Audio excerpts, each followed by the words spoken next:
రాజశేఖర్ రెడ్డి అంటే రాజశేఖర్ రెడ్డి గారు ఆయన రాజకీయం చేసినప్పుడు తెలియని వాళ్ళు, అలాగే పెద్దలు ఈ రాష్ట్రాన్ని ఎవరు పరిపాలించారో తెలియని వాళ్ళు అంతా పిల్లలండి.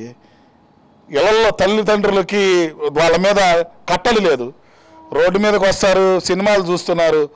రపరపలాడిచ్చిన పుష్ప ఏమైంది చెప్పండి? హైదరాబాద్లో లోపలేసారా లేదా?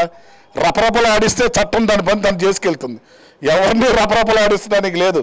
ఎవడ పని ఆవిడ నోరు మూసుకొని చేసుకెళ్తే సజావుగా ఆంధ్ర రాష్ట్రం అభివృద్ధి చెందుతుంది, అందరూ బాగుంటారు, అందులో మీరు కూడా ఉంటారు. అధికారం రావాలి కదండి. ఇప్పుడు ఇద్దరు ముష్టి వాళ్ళు కూర్చొని బ్యాంకు దగ్గర ఇద్దరు అనుకుంటున్నారంట, నాకు ఒక 10 లక్షల రూపాయలు కనుక వస్తే నేను ప్యారిస్ వెళ్ళి ఎంజాయ్ చేస్తానని. ఆ పక్కన ఉన్న ముష్టైన నాకు 10 లక్షలు వస్తే నేను ఇక్కడే ఉన్న బ్యాంకులో డిపాజిట్ చేసుకొని మళ్ళీ ఇక్కడే కూర్చొని అడుక్కుంటానని.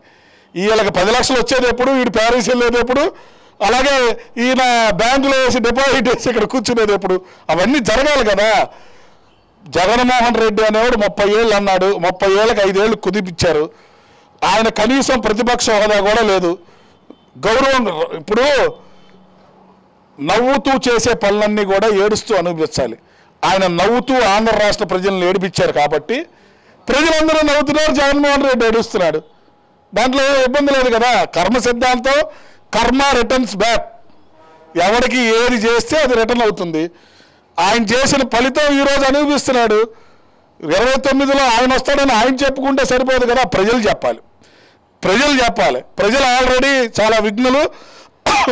ఇలాంటి వాడు వస్తే ఒక్కసారి చూశారు, 5 సంవత్సరాల అవకాశం ఇవ్వండి, రాష్ట్రాన్ని మరిపిస్తా అన్నాడు. ఏం మరిపించలా, ఇబ్బందులు అయిపోయినాయి.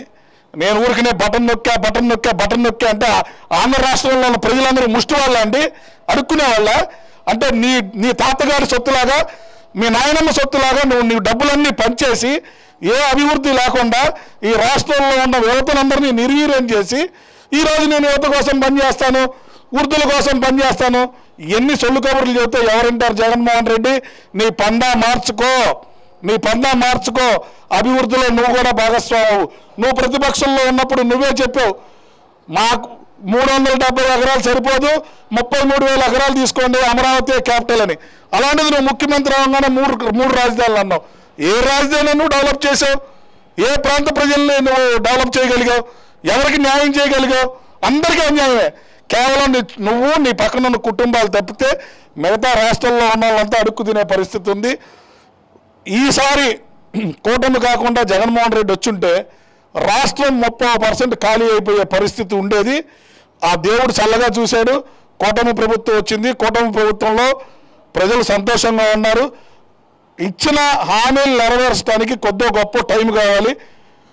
ఎవరో దేవుళ్ళు కాదు, మానవ మాత్రమే. మనం చేయగలిగిన ప్రయత్నం మనం చేయాలి. అలాంటి చంద్రబాబు నాయుడు గారు రోజుకి 18 గంటలు 19 గంటలు శక్తివంచన లేకుండా కష్టపడుతున్నారు. దానికి తోడు లోకేష్ గారు కూడా ఈరోజు ఆయనే స్వయంగా కొన్ని కార్యక్రమాలు పర్యవేక్షిస్తున్నారు.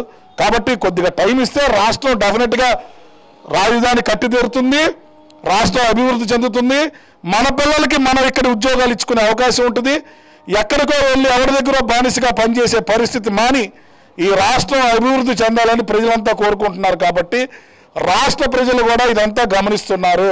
మన పిల్లలు ఇక్కడ పుట్టిన పిల్లలు ఎక్కడే ఉండాలి, వేరే ఎక్కడికో వెళ్ళి ఏదో రాష్ట్రాలు వెళ్ళి వాళ్ళు కూలి బతకూడదు అనే ఆలోచనతో ప్రజలు ఉన్నారు. కాబట్టి ఖచ్చితంగా కూటమి ప్రభుత్వాన్ని బలపరుస్తారని చెప్పి నేను ఆశిస్తున్నాను.